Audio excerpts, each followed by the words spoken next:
Exploring Estonia's mysterious werewolf history and culture.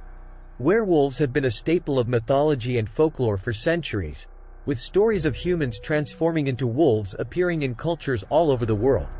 Estonia is no exception, with a rich history of werewolf mythology that continues to capture the imagination of both locals and visitors alike. But what is the reality behind these tales? Are Estonian werewolves mere legend, or is there some truth to the stories passed down through generations?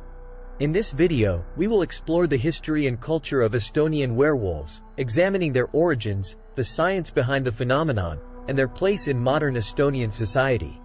Ultimately, we will see that while the existence of werewolves may be up for debate, their impact on Estonian culture and global popular culture is undeniable.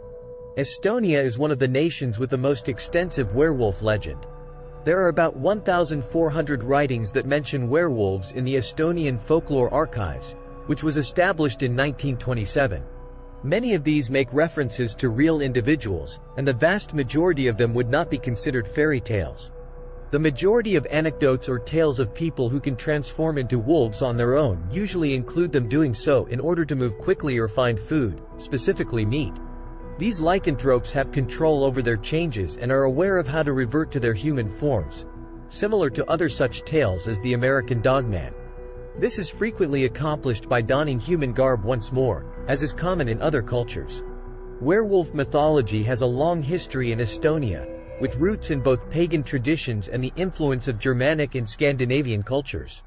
One of the most well-known legends is that of the Kaelkirjak, which tells the story of a man who transforms into a wolf to escape persecution from his enemies. Another popular tale is that of the Libahunt, a creature that roams the countryside and is said to possess human-like intelligence. It's interesting to note that many of the werewolves in Estonian folklore are female and carry out actions that are distinctly feminine, such giving birth to cubs and nursing them.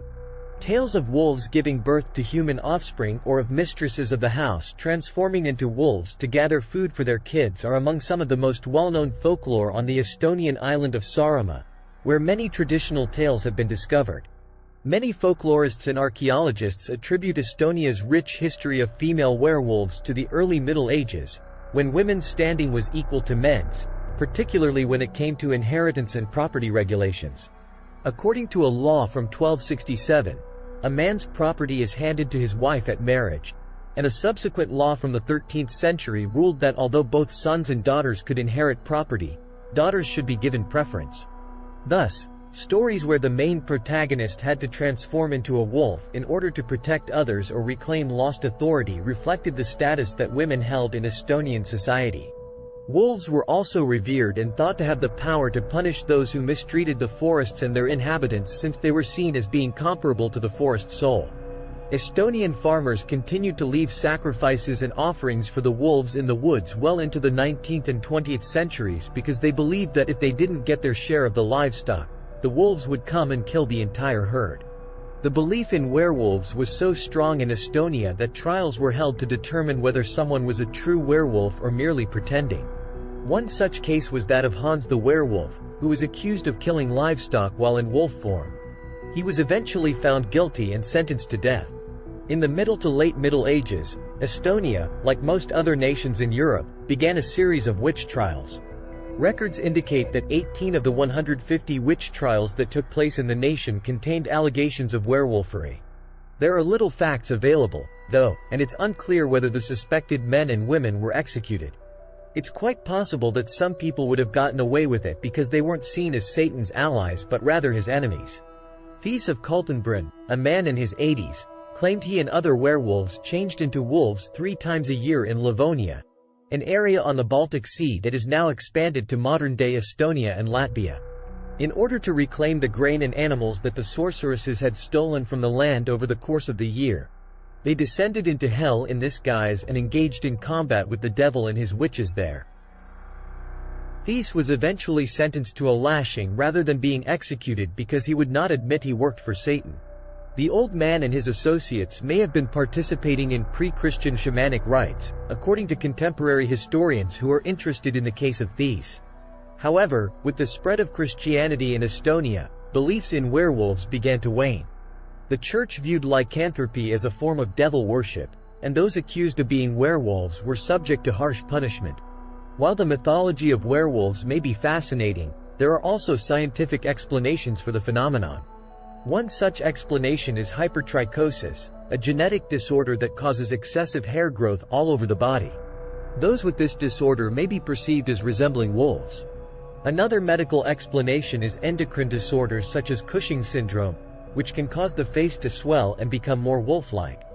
These conditions may have contributed to the belief in werewolves in Estonia and other cultures. Psychological theories of werewolfism also exist, with lycanthropy being viewed as a form of psychosis. This belief is supported by cases of mass hysteria, where entire communities have reported seeing werewolves or other supernatural creatures. The role of cultural beliefs in shaping these experiences cannot be ignored. Despite the decline in belief in werewolves, their mythology remains an important part of Estonian culture. Contemporary literature and film often incorporate werewolf themes, and artistic depictions can be found in sculpture and painting. Werewolves also continue to have a place in global popular culture, with countless books, movies, and TV shows featuring the creatures. While some may view this as trivializing a cultural tradition, it cannot be denied that the interest in Estonian werewolves has led to increased revenue for local businesses and greater exposure to Estonian culture on a global scale. The history and culture of Estonian werewolves are fascinating subjects that offer insight into the human fascination with the unknown and the supernatural. While there may not be concrete evidence to support the existence of werewolves, their impact on Estonian culture and popular culture as a whole is undeniable. Whether viewed as myth or reality, Estonian werewolves are a testament to the power of storytelling and the enduring legacy of folklore. As we continue to explore the mysteries of the universe, it is important to remember the traditions and beliefs that have shaped our collective imagination for generations. If you enjoyed this video, please like it and subscribe to Connect Paranormal. This will allow us to make more videos. Thanks for watching.